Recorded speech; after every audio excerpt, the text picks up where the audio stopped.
Today, let's learn how to solve allow access to camera missing issue on iPhone.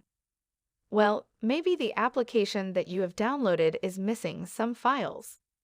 Make sure to double check if you have downloaded the application properly, and to do so, if you have downloaded a specific application that requires a camera, go ahead and delete it again, and then I want you to install it again from the App Store.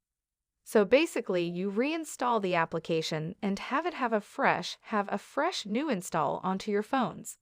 If the problem is still persisting, what you could also do is to just reset your device, so head on over onto the assistive touch. Or you could also press your power button and as well as your volume up and down buttons at the same time for a few seconds. And I'm going to show you guys what that looks like.